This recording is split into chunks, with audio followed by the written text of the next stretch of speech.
Hello everyone, welcome to Vindhi Ayurveda classes. तो आज की क्लास में हम सुश्रुत संहिता का सूत्र स्थान जो है वो शुरू करने वाले हैं। इससे प्रीवियस क्लास में हमने जो सामान्य परिचय था सुश्रुत संहिता का वो अच्छे से देख लिया था। ठीक है, तो सुश्रुत संहिता का सूत्र स्थान, सबसे पहले तो हमें यही पता होना चाहिए कि जो सूत्र स्थान है उसके अंदर टोटल 46 अध्याय हैं।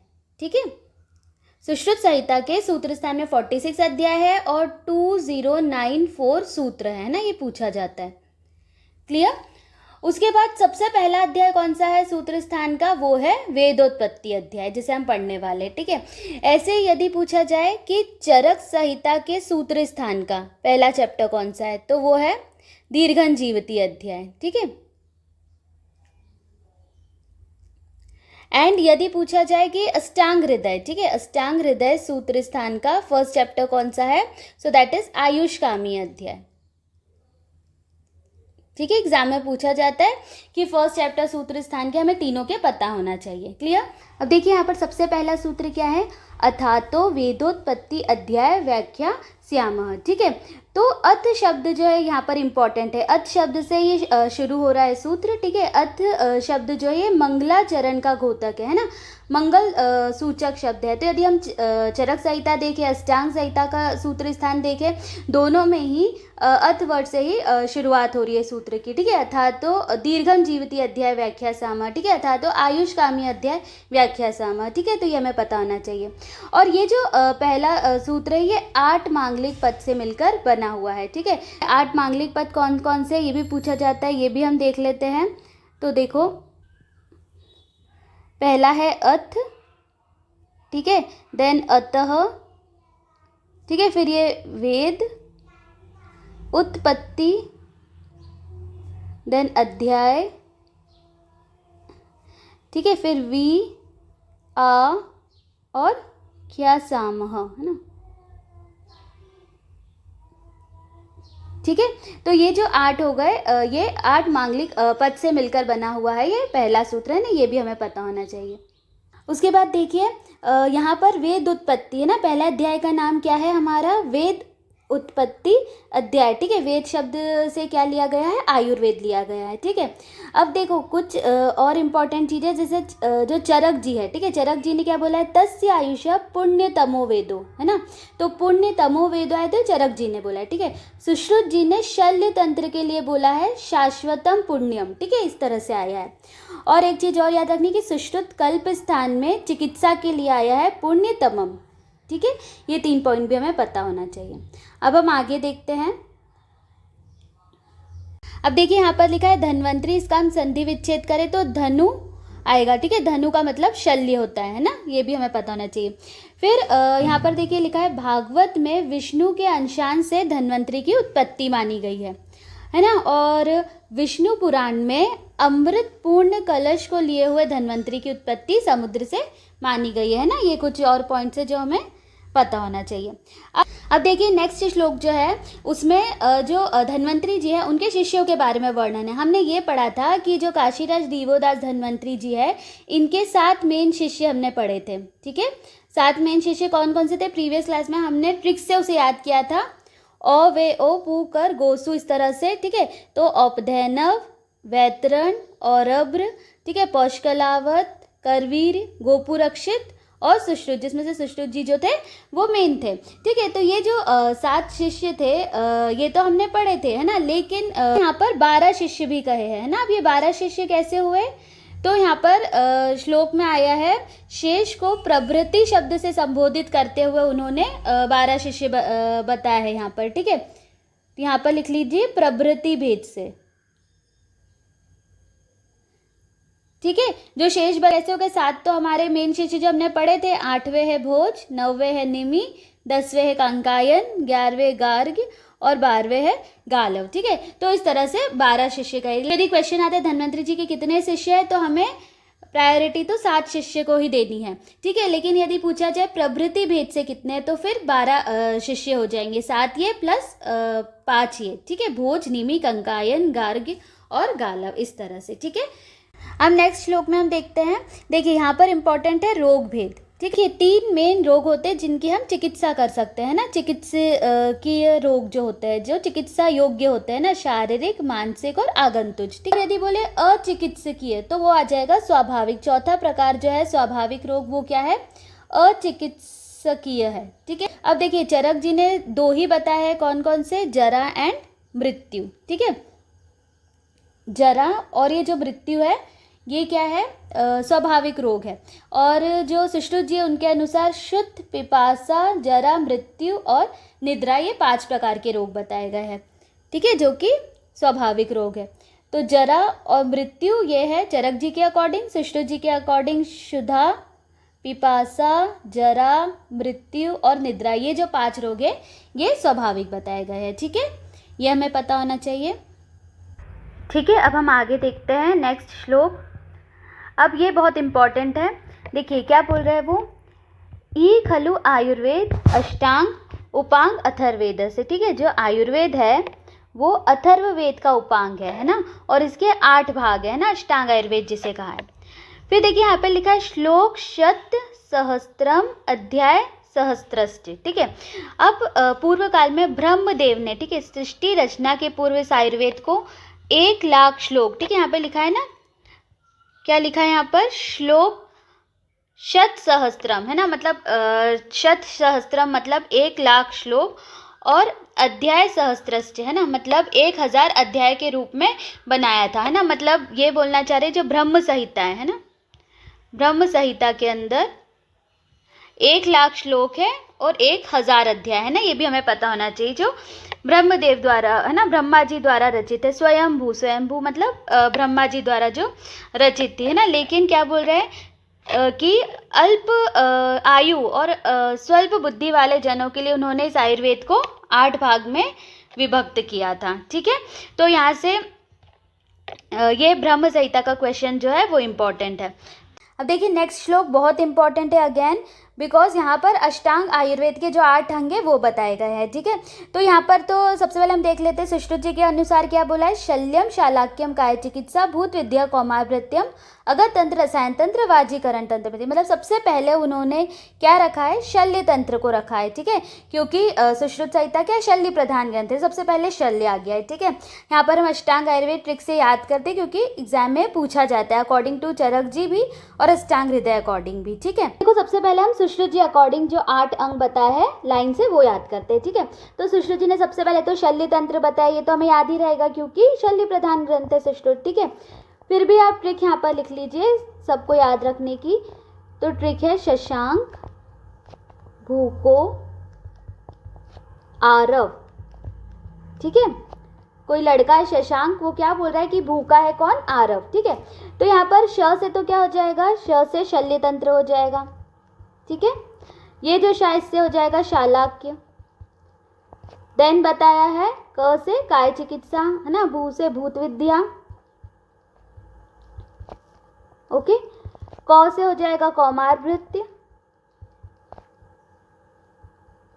आ से हो जाएगा अगत तंत्र, ये जो रा है इससे हो जाएगा रसायन तंत्र, और व से हो जाएगा वाजीकरण तंत्र। ठीक है, तो ये जो 8 अंग है ये सुश्रुत जी के अकॉर्डिंग है। ठीक है, ये हमने देख लिया। अब हम चरक जी अकॉर्डिंग देखते हैं। ठीक है, चरक जी जो है वो चरक क्या है? काय चिकित्सा प्रधान ग्रंथ है, तो सबसे पहले इन्होंने काय चिकित्सा बताया है। ठीक है, फिर भी इसकी भी हम एक ट्रिक याद करने के लिए लिख लेते हैं यहाँ पे। क्या है वो? कविता, एक लड़की है कविता, उसको कविता को शाला में, है ना, स्कूल में क्या लग गया? शल्य विष लग गया, शल्य विष, है ना। और भूखा कौन है? भूको रावी। ठीक है, इस तरह से। तो देखिए यहाँ पर ये जो क है उससे तो हो जाएगा काय चिकित्सा। सबसे पहले प्रथम स्थान पे इन्होंने काय चिकित्सा बताई चरक जी ने। ठीक है, फिर ये जो शाला है इससे हो जाएगा शालाक्य। ठीक है, दूसरे नंबर पे शालाक्य बताया, उसके बाद शल्य बताया 3rd नंबर पे। ठीक है, फिर ये विष जो है इससे हो जाएगा विष, गर, वैरोधिक, प्रशमन, प्रशमन ना, इस तरह से इन्होंने बोला है। मतलब जो अगत तंत्र है उसके लिए उन्होंने क्या वर्ड यूज किया है? विष, गर, वैरोधिक, प्रशमन। भू से हो जाएगा भूत विद्या, क से हो जाएगा कौमारभृत्य, रा से हो जाएगा रसायन तंत्र, और ये जो व से हो जाएगा वाजीकरण। ठीक है, तो इस तरह से 8 अंक किसने बताया है? चरक जी ने बताया है। उसके बाद देखिए जो अष्टांग हृदय है ना, अष्टांग हृदय का सभी को बहुत अच्छे से याद रहता है, क्योंकि हम सबसे पहले ये पढ़ते हैं। कौन सा श्लोक है वो? काय बाल ग्रह ऊर्ध्वांग शल्य दंष्टा जरा वृषान अष्टावंगानी तस्याहु चिकित्सा येषु संश्रिता, है ना। तो अष्टांग हृदय ने कौन कौन से बताए, हम लिख लेते हैं यहाँ पे। इन्होंने बताया है काय चिकित्सा, ठीक है, अष्टांग हृदय ने। उसके बाद बताया बाल चिकित्सा, काय बाल, ठीक है, मतलब कि कौमार भृत्य हो गया, है ना। फिर ग्रह चिकित्सा, काय बाल ग्रह, फिर ऊर्ध्वांग चिकित्सा हो गई, काय बाल ग्रह ऊर्ध्वांग शल्य, फिर उन्होंने शल्य बताया है। फिर दंष्टा, दंष्टा मतलब हमारा अगत तंत्र आ गया, ठीक है, काय बाल ग्रह ऊर्ध्वांग शल्य दंष्टा जरा, है ना, और जरा चिकित्सा मतलब रसायन तंत्र, है ना। और वृष चिकित्सा लास्ट, वृष चिकित्सा मतलब वाजीकरण तंत्र, ठीक है। तो ये तो श्लोक हमें अच्छे से याद रहता ही है। इस तरह से तीनों के आपको पता होने चाहिए 8 अंक, ठीक है। और सबसे प्रथम क्या बोला है ये पूछा जाता है ना, ठीक है। अब हम आगे देखते हैं, अब सभी अंगों के बारे में हम पढ़ते हैं। सबसे पहले हम देखते हैं शल्य तंत्र के बारे में, उसके लिए क्या क्या लक्षण बताए, है ना। तो क्या श्लोक है, देखो, तत्र शल्यम नाम विविध तृण काष्ठ पाषाण पाशु लोह, ठीक है, लोष्टा अस्थि बाला नख पूय स्त्राव दुष्ट व्रण अंतर्गर्भ शल्य उद्धरणार्थ यंत्र शस्त्र छार अग्नि परिधान व्रण विनिष्ठ्यार्थस्य, ठीक है, मतलब जिसके अंदर तृण काष्ठ, ठीक है, पत्थर, धूलि के कण, लोह, मिट्टी, हड्डी, केश, नाखून, ठीक है, जितने भी शल्य इनको निकालने का वर्णन है, ठीक है। स्त्राव दूषित व्रण, अंतः शल्य, है ना, तथा मृत गर्भ, है ना, ये शल्य को निकालने का जिसमें ज्ञान मिलता है। और यंत्र शस्त्र छार अग्नि, ठीक है, ये इंपॉर्टेंट है, यंत्र शस्त्र छार और अग्नि कर्म करने का जिसमें ज्ञान मिलता है, ठीक है। और व्रण विनिश्चयार्थ मतलब जो व्रणों की 3 अवस्था यहाँ अभी हम आगे पढ़ेंगे, आम अवस्था, पश्चिमान और पक्व अवस्था, ठीक है, इसका निश्चय करके उसकी चिकित्सा करने का जिसमें बताया गया है वह शल्य तंत्र है, ठीक है। देन नेक्स्ट कम्स शालाक्य, ठीक है। तो शालाक्य के लिए क्या बोला है, देखो, शालाक्य तंत्रम नाम ऊर्ध्व जत्रुगता नाम, है ना, जत्रु के ऊर्ध्व ऊपर वाले जो भी स्थान है, ठीक है, उनके जो रोग है।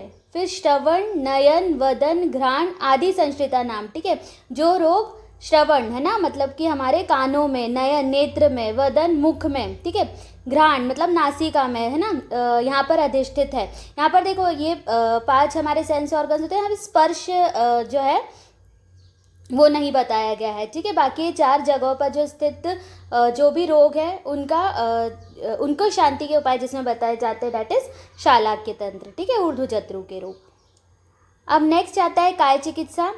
तो काय चिकित्सा क्या है, इसके लिए क्या बोला है, काय चिकित्सा नाम सर्वांग संश्रिता नाम, ठीक है, व्याधि नाम कौन कौन सी व्याधि जो सर्व शरीर में व्याप्त रोग है, जैसे कि ज्वर, रक्त पित्त, ठीक है, शोष, उन्माद, अपस्मार, कुष्ठ, मेह मतलब प्रमेह, देन अतिसार, ठीक है। ये जो 8 रोग हैं उनको शमन करने के जिसमें उपाय बताया गया है वो क्या है, काय चिकित्सा तंत्र है, ठीक है। उसके बाद आता है भूत विद्या, ठीक है, भूत विद्या नाम देव असुर गंधर्व राक्षस, ठीक है, पितृ पिशाच नाग ग्रह उपसृष्टा नाम, ठीक है, शांति कर्म बलिहरण आदि, ठीक है, मतलब कि जिसमें देव दैत्य गंधर्व यक्ष राक्षस पितर पिशाच नाग आदि ग्रहों से पीड़ित चित्त वाले रोगियों की शांति के लिए जिसमें बताया गया है ना, ठीक है। तो क्या बताया गया हो, शांति पाठ, ठीक है, बलि हवन ग्रह दोष नाशक क्रियाओं का वर्णन जिसमें है वह भूत विद्या है, ठीक है। फिर आता है कौमार भृत्य। तो कौमार भृत्य नाम कुमार भरण धात्री क्षीर दो संशोधनार्थ दुष्ट स्तन्य ग्रह समुत्थानास व्याधि नाम उपशमनार्थ, ठीक है, वह अंग जिसमें बालकों के पोषण, ठीक है, कुमार भरण। फिर क्या लिखा है, धात्री क्षीर, है ना, जो धात्री के दुग्ध के दोषों का संशोधन के उपाय हो जिसमें, है ना, दुष्ट स्तन्य दूषित दुग्धपान, ठीक है, और ग्रहों से उत्पन्न व्याधियों की चिकित्सा का वर्णन जिसमें जो है वो है कौमार भृत्य, क्लियर। फिर आता है अगत तंत्र। तो देखिए अगत तंत्र नाम सर्प कीट लूता मूषक, ठीक है, आदि दष्ट विष व्यंजनार्थम विविध विष संयोगो उपशमनार्थम च, ठीक है,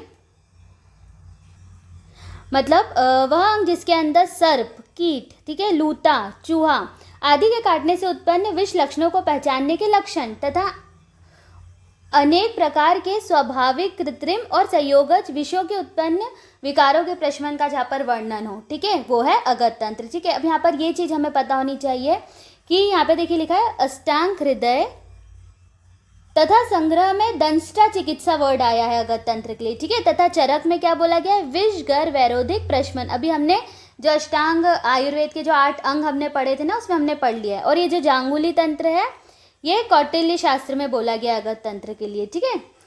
फिर देखिए रसायन तंत्र क्या है, रसायन तंत्र नाम वयस्थापनाम आयुर्मेधा बलकरम रोगापहरणम समर्थस, ठीक है, मतलब वयस्थापन ना युवा अवस्था को अधिक समय तक बनाए रखने के उपाय, ठीक है, आयु को बनाए रखने के उपाय। फिर मेधा है ना, धारण शक्ति और बल को बढ़ाने के जिसमें उपाय बताए गए हैं, ठीक है, वह जो है वह है रसायन तंत्र, ठीक है।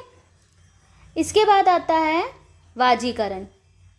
देखिए ये और चीज़ हमें पता होनी चाहिए कि लाभोपायुषस्थानाम रसादीनाम रसायनम, ठीक है, ये किसका है, ये चरक चिकित्सा के अंतर्गत आया है, ठीक है, चरक में बताया गया। फिर देखिए वाजीकरण क्या है, वाजीकरण तंत्रम नामम अल्प दुष्ट छीन विशुष्क रेतसाम, ठीक है, अप्यायन प्रसादन उपचय जनन, ठीक है, निमित्तम प्रहर्ष जननानार्थ। मतलब क्या बोल रहा है वो, वह अंग जिसमें अल्प दुष्ट क्षीण और शुष्क वीर्य वाले मनुष्यों के वीर्य की पुष्टि, शोधन, वृद्धि और उत्पत्ति तथा स्वस्थ लोगों में मैथुन के समय हर्ष बढ़ाने के लिए जो वर्णन किया गया है वो सब किसके अंतर्गत आता है, वाजीकरण के अंतर्गत आता है, ठीक है। यहाँ पर देखिए मेन चीज़ जो हमें याद रखनी है, देखिए यहाँ पर ये चीज़ मेनली अब हमें याद रखनी है, हम देख लेते हैं। देखो यदि अल्प वीर्य है तो अल्प का क्या करना है, अप्यायन मतलब कि पुष्टि करनी है, ठीक है। दुष्ट जो वीर्य है, दुष्ट का क्या करना है, प्रसादन मतलब शोधन करना है ना।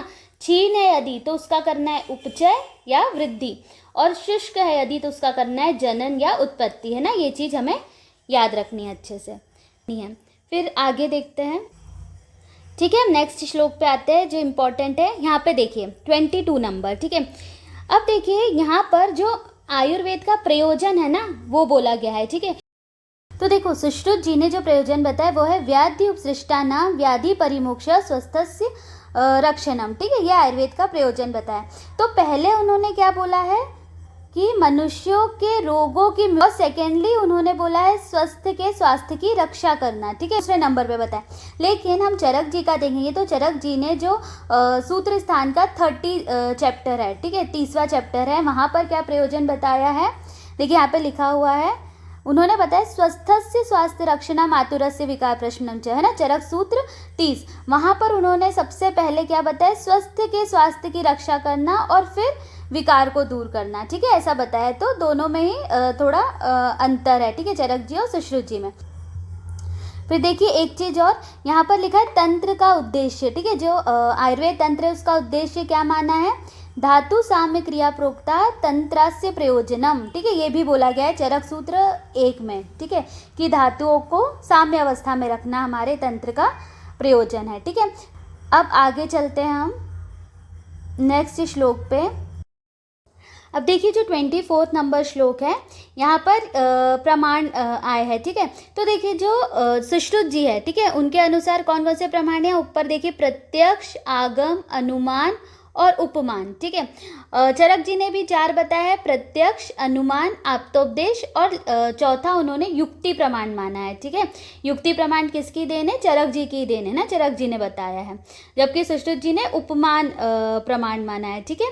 और ऐसा भी कहा गया कि 3 प्रमाण भी चरक जी के हैं, ठीक है, प्रत्यक्ष, अनुमान, आप्तोपदेश 3 और 4 दोनों माना है, ठीक है, चौथे में युक्ति ऐड हो जाएगा, ठीक है। तो यहाँ से तो यही इम्पोर्टेंट है। फिर हम देखते हैं, अब यहाँ से शल्य तंत्र के बारे में आता है, ठीक है। शल्य तंत्र जो उसकी प्रधानता इस श्लोक में बताई गई है 26 नंबर श्लोक में। आशु क्रिया करनात्, पहला कारण, ठीक है, आशु मतलब शीघ्र ही क्रिया करने, मतलब जो रोग नॉर्मल मेडिसिन से सही नहीं होते वो सर्जरी से इजीली सही हो जाते हैं, ठीक है। फिर यंत्र शस्त्र छार अग्नि प्रणिधाना, ठीक है, यंत्र कर्म, शस्त्र कर्म, ठीक है, छार कर्म, अग्नि कर्म, ठीक है, इससे रोग आसानी से ठीक हो जाते हैं। सर्वतंत्र समानाज, थर्ड क्या है, अन्य सर्व तंत्रों के समान चिकित्सा होने के कारण 8 तंत्रों में शल्य तंत्र को प्रधान बताया गया है। ठीक है, तो ये 3 पॉइंट हमें पता होने चाहिए इसकी प्रधानता के। ठीक है, फिर देखिए चरक में भी अनेक स्थल पर शल्य चिकित्सा को ही इंपॉर्टेंस दी गई, जैसे गुल्म रोग में। ठीक है, गुल्म रोग में क्या बोला है, धान्वंतरी या नाम विकार क्रियाविदो, है ना, मतलब धान्वंतरी मतलब कि सर्जरी इसमें की जाए। ठीक है, फिर उदर रोग में भी बोला गया है शल्य हरणात् कर्म। ठीक है, यहाँ पे भी बोला गया है कि शल्य को निकालने की क्रिया की जाए उदर रोग में। अर्श में, ठीक है, अर्श में तो हम करते ही है। ठीक है, तो इसीलिए ये इम्पॉर्टेंट है। ठीक है, फिर शल्य तंत्र का मतलब दूसरे श्लोक में फिर बताया गया शाश्वतम। ठीक है, मतलब नित्य है, पुण्य है। फिर स्वर्गयम, यशस्व्यम, आयुष्यम।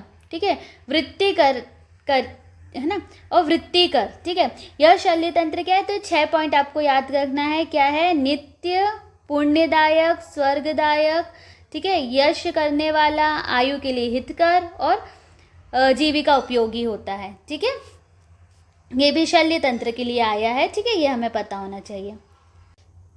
अब देखिए 28 नंबर श्लोक में आयुर्वेद का अवतरण बताया गया है ना। हमने पढ़ा था ना, ब्रह्मा स्मृत्वा आयुषो वेदम। ठीक है, ब्रह्मा जी ने स्मरण किया था इसमें, ब्रह्मा प्रोवाच। तो सबसे पहले ब्रह्मा जी, फिर ब्रह्मा जी ने किसको ज्ञान प्रदान किया, प्रजापति को। ठीक है, प्रजापति ने अश्विनी कुमारों को दिया, अश्विनी कुमार से सहस्त्राक्ष मतलब इंद्र जी को मिला, इंद्र जी ने धन्वंतरी को दिया और धन्वंतरी जी ने सुश्रुत आदि 7 शिष्यों को दिया। ठीक है, तो इस तरह से आयुर्वेद का अवतरण बताया गया है। अब देखते हैं हम 30वें नंबर का श्लोक। ठीक है, अब देखिए क्या बोल रहे हैं वो, अस्मिन् शास्त्रे पंच महाभूत शरीरी समवाय पुरुष इत्युच्यते। ठीक है, यहाँ पर पुरुष की परिभाषा बताई गई है कि पुरुष क्या है, पंच महाभूत और शरीरी, शरीरी मतलब आत्मा। ठीक है, तो पंच महाभूत और आत्मा के संयोग को यहाँ पर पुरुष कहा गया है। ठीक है, तस्मिन क्रिया। ठीक है, इसी पर क्रिया की जाती, क्रिया मतलब कौन सी क्रिया, चिकित्सा क्रिया। ठीक है, चिकित्सा किसकी की जाती है, पुरुष की, जो किससे मिलके बना है, पंच महाभूत और शरीरी से। सो अधिष्ठानम, और यही क्या है, यही चिकित्सा का अधिष्ठान है। ठीक है, जिस पर चिकित्सा की जाएगी। ठीक है, अब देखिए नेक्स्ट क्या बोल रहे हैं, लोका ही द्विविधम। ठीक है, स्थावर और जांगम। द्विविधम आग्नेय सौम्यम, मतलब कि लोक के 2 प्रकार इन्होंने बताया है, मतलब स्थावर जांगम भी बोला है और आग्नेय और सौम्य भी बोला है, साथ में पंचात्मक, है ना, पंच भौतिक भी कहा गया है। ठीक है, तो देखो यदि क्वेश्चन आता है लोक के भेद, ठीक है, लोक के भेद पूछे तो स्थावर और जांगम। ठीक है, ये द्विविध भेद है, और एक है आग्नेय और सौम्य। ठीक है, तो 2 प्रकार से भी भेद है और 5 प्रकार का भी है ना, 2 भेद ये हो गए और 5 प्रकार में पंच भौतिक हो गया। ठीक है, ये समझ में आ गया। फिर देखिए तत्र चतुर्विधो भूत ग्राम, है ना, भूत ग्राम 4 है, तो स्वेदज, जरायुज, अंडज और औद्भिद। ठीक है, ये 4 भूत ग्राम बताए गए हैं।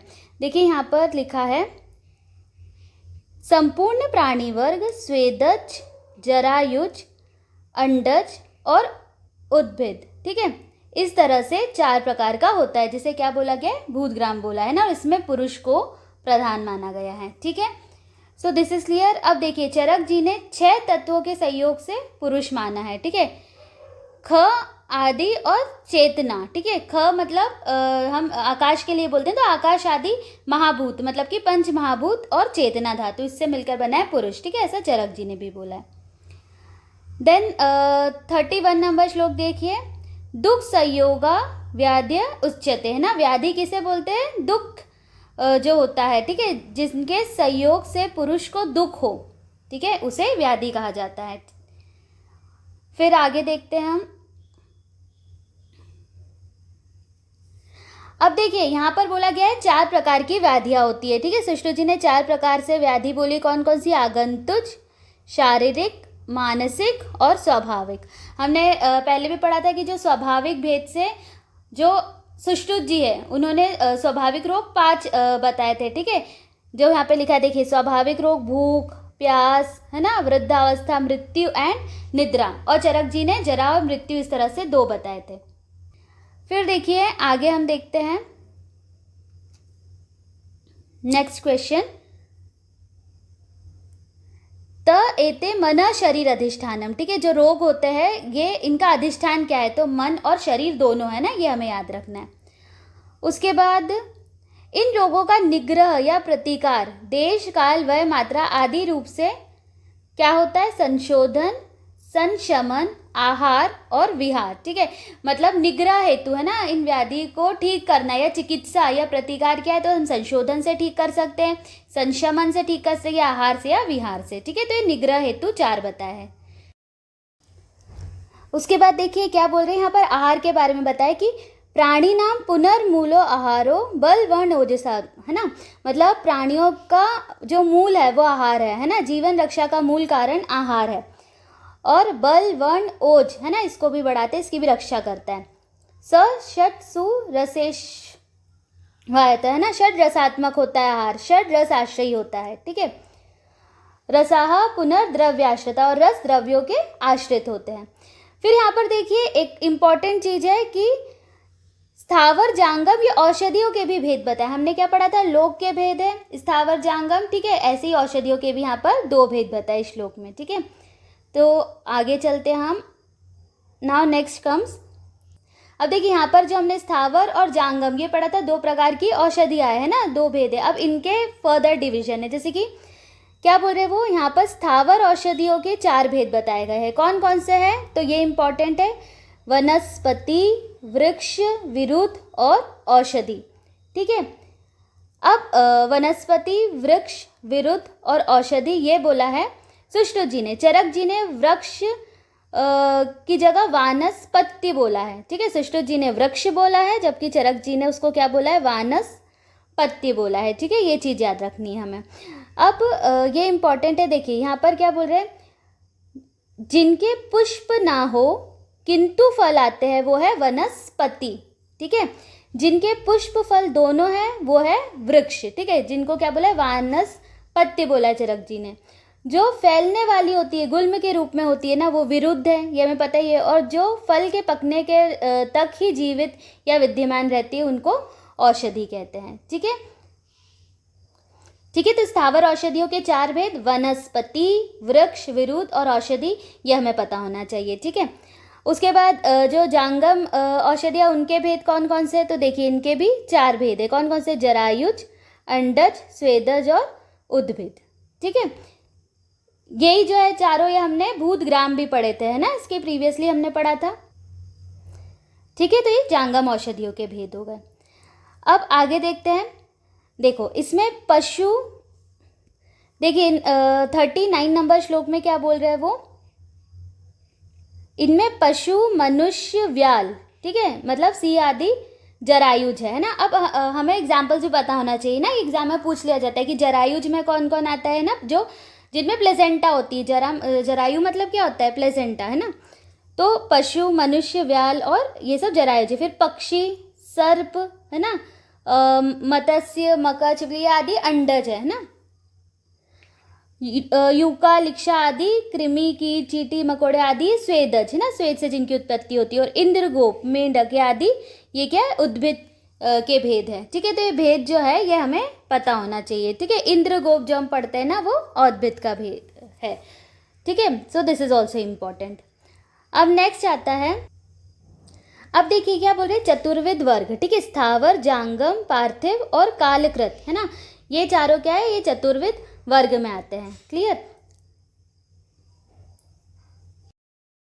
ठीक है। उसके बाद देखिए यहाँ पर क्या बोला है कि पुरुष, व्याधि, औषध, क्रियाकाल इति चतुष्टयम, ठीक है।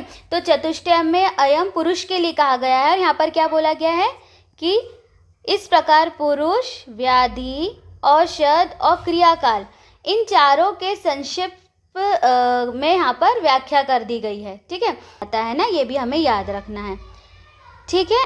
अब आते हैं हम लास्ट श्लोक जो है विच इज़ वेरी इंपॉर्टेंट। यहाँ पर देखिए यहाँ पर क्या बोल रहे हैं, स्वयं भुवा, ठीक है। तो स्वयंभू कौन है, ये ब्रह्मा जी, ठीक है, ये पर्याय हमें पता होना चाहिए।